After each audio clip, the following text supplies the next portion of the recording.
And it makes, when I hear things like Kerr saying, yeah, this I got punched in the face, but it might have been the best thing that happened to my career, or like, B.J. Armstrong like isn't inviting him like to eat pancakes and like is like, hey, come by, like, or like he has the best 5 minutes of the stretch of his career, seeing like what he learned by playing like against Jordan. And like, it made me write this question. Like, this is the question. Like and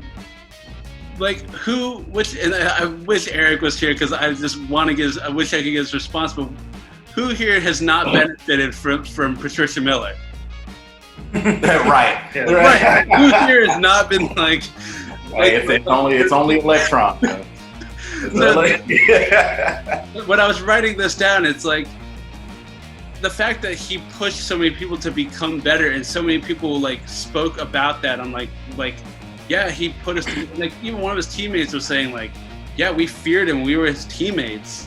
But then they all come out and say like, yeah, we were all made for the better. And like, there's even the part where Scotty like holds up his shoe to like come back. Like, and I think that's what makes Jordan such an enigma. It's like, no matter what you felt about him being in your presence was going to make you want to work. Whether you were a teammate or an opponent, you wanted to put that work. This is interesting right now because so many people are watching this, and it's obvious, like, given what he did, like it worked. I mean, like, the results are just like undeniable. What's the balance here of people being like, man, I kind of like want to do that a little bit more, and having the awareness to like also be a little bit more be like forgiving to the point that like it makes coexisting like comfortable. I really feel, I feel like it really depends on the kind of teammate that you're dealing with, because it's like I kind of look at it with the way that I am in my classroom. Like, when I first started teaching, the first couple of days I went into my first few classes and I was, being all friendly here and there, trying to get to know everybody. And I noticed quickly that was not what was going to work with my students. So moving forward, every time I would get a new class, I would go in there and I was immediately Mr. Hardass. And all of my kids would be like, yo, like, who is this guy? Like, why is he jumping on us like this? But by like the end of the second, third week, they all loved me because they saw that once we had that routine in order, I could let go of the reins a little bit. Right. Because you have that routine engraved in you now. And that's what a leader wants to do. And that's why I think that's the reason that I kind of like the MJ model, is because it's like, look, we wear the same uniform, but I don't have to like you. Like, we wear the same uniform, so we have the same goal. We want that trophy. And that's all I'm worried about right now. We can be buddies later, maybe. Everybody needs that person that's gonna light that fire. And they don't even necessarily have to always remain that way. But everybody needs that push. Everybody needs that one person that's one is going to be honest with them, going to be honest, and sometimes they just have to be really blunt. Right, and you have to have the wherewithal to be to say, and that like you have to have the awareness to sometimes go, oh, I'm not right, like they're right, like they're right in this situation, and like humility is everything. You have to know when to just sit back and listen. Nobody learns without listening. You have to know when to take that advice. It was at a point like me and Amy like weren't necessarily even on like on good terms, that I had like the inner dialogue of like, I just want to get to the point that she is not like yelling at like the things I'm doing. Like, that became the goal. It's like okay, the fewer times she's yelling, I'm doing it better. And then it became the day that like, oh, I know how to deliver what she is looking for. And on that day, like, now we can just be, now it's cool. Now the whole work environment is like easy. It's like, I'm doing my job, everyone's doing their job. So we know we're kicking ass if she's not like saying anything. And that was just like me in the classroom when I first got started. Like, because I was new, they assigned me what's called a instructional coach. And she would come in every so often and observe me, watch me teach, watch me work with the students. And she would always, give me feedback. But she was one of those, not quite on the MJ level, but she would give you that advice that would be tough to take sometimes. And I would go home some days and I'd be like, I don't know if I want to keep doing this. Like, it's getting on my nerves. And, by the time the next year rolls around, I'm sitting here. Part of my motivation was like, let me make sure I get this right so I don't have to deal with her anymore.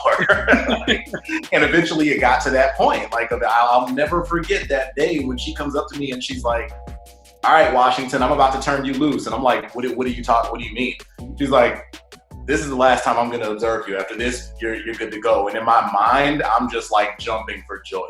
I'm like, but just like you said, I mean, it's harsh, but at the end of the day, you're getting better. And that's all that matters. Would you have rather played for Jordan or LeBron?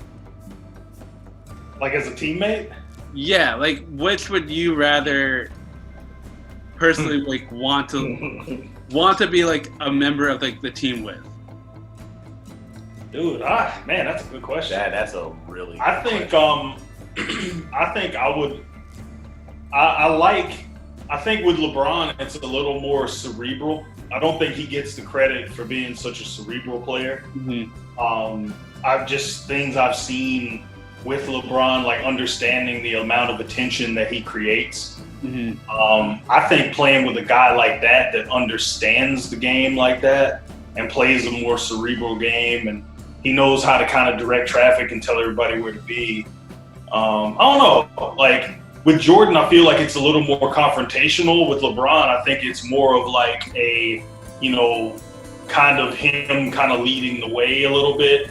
Like, I don't think it's just different leadership styles. Yeah, if I want to enjoy the experience of being on the team, I want to play with LeBron. I'm gonna get great looks. I think it's a more comfortable like experience, unless you're one of the guys he's like, subtweeting. Like, I think that right there would honestly be the reason that I would give Jordan the edge. Yeah, because right. I know how I am. I mean, I love to ball. I love to hoop. But just like anybody else, I have those days where I'm not 100% feeling it. I'll get to the court, only be able to run, 2-3 games, and then I'm like, man, I don't know about this anymore. Like, MJ's gonna be that guy where he's like, look, you better get your ass back out here. Like, I think everybody at some point needs a teammate like that. Yeah, I just like having a guy like that, like a Jordan, that's like, hey, we're not losing this game. Like, it's nice to, as a teammate, to know like that dude. If we lose, it just wasn't meant to happen. But right, we're probably gonna win because we have this guy and you don't. Like that. LeBron in crunch time, if he has to, he's gonna find that guy. MJ says, no, I'm gonna be that guy. Yeah, so, that's the thing. Like, I think there's a subtle difference there. I think the difference is that with Jordan, it was more of a willpower thing. And with LeBron, I think the confidence with LeBron comes from, more often than not, and Neil, you've watched him forever, like we all have.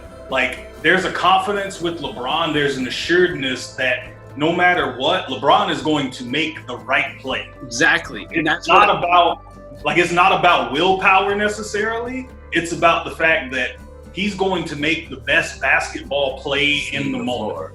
So, right. And I think that's the thing that makes him different than Jordan. I think, thinking the game and being more cerebral just kind of sets him up to be like, hey, I'm the perfect basketball player.